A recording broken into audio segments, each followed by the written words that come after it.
ကောင်မလေးနဲ့ချိန်တာတော့လှည့်ပြီးရက်လိုက်တာဆရာကြီးမပါတော့ဒီမှာနည်းနည်းလိုနေသလိုပဲဗျလိုနေနော်ရဲတော့မခေါ်လာနဲ့ဟဲ့လားတိန်လိုနေထားခဲ့တာတော်ရတဲ့ကောင်အိမ်လာဒီဝလိုက်လာဒီတန်တွေကအခုချိန်မှာကျွန်တော်အတွက်တော့ကဘာပေါ်မှာနားထောင်ခြင်းဆုံးဂီတတစ်ခုဖြစ်နေလိမ့်မယ်လို့တခါမှမတွေ့ဘူးအမိမြင်တဲ့အဝေးမှာအိမ်မက်တွေအတွက်ရုန်းကန်နေရပါမယ်ရှင်ထဲမှာတော့အတိတ်ကစပိန်တူစီးခဲ့တကယ်ရင်းတွေကိုတတိယနေတဲ့စပိန်သမားတယောက်အကြောင်းပါဗျာ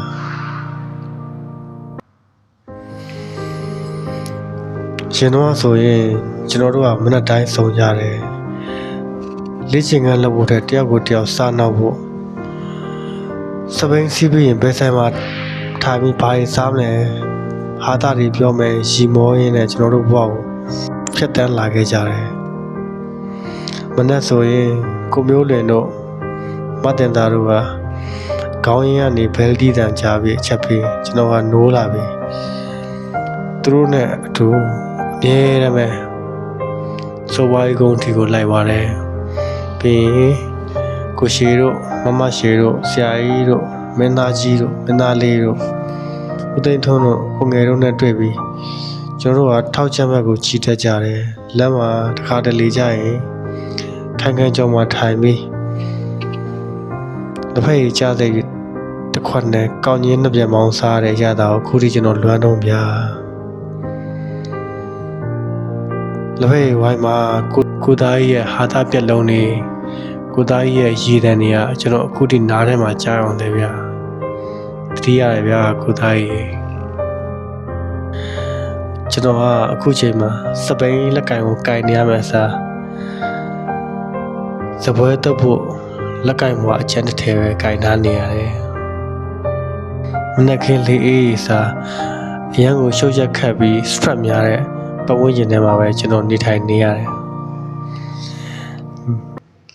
ညဘက်အလှုပ်နားလို့ Facebook ဖွင့်လိုက်တိုင်းတငယ်ချင်းတွေရဲ့စားတောက်တဲ့ပုံတွေကမ္ဘာမှာတပုံရိုက်ထားတဲ့ပုံတွေဘယ်ကိုသွားခဲ့ကြရဲဆိုတဲ့ share ထားတဲ့မှတ်တရတွေကိုမြင်တိုင်းကျွန်တော်လွမ်းတယ်ဗျာရှင်ထဲမှာတစ်မျိုးကြီးပဲကျွန်တော်တငယ်ချင်းတွေပုံကိုကြည့်ပြီးပြုံးနေမိမဲ့တကယ်တော့ဝမ်းနည်းမှုကခက်ဆိတ်လေးဝင်လာတယ်ဗျာကျွန်တော်ကအခုသူနဲ့တူရှိနေဆိုရင်ဘလောက်ကောင်းမလဲဗျာဝေးကွာမှဒီလိုအမတ်တရားတွေဒီလိုတငယ်ချင်းတွေဟာ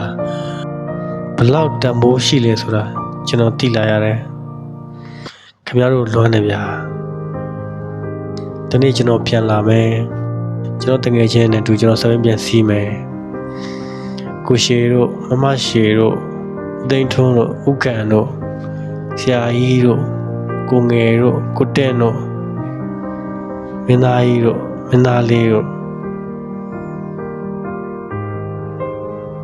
ကိုမျိုးတွေတို့မတင်ဆောင်နဲ့ကျွန်တော်ပြန်တွေ့မယ်ဗျာဒီနေ့မှာသူတို့ကျွေးတဲ့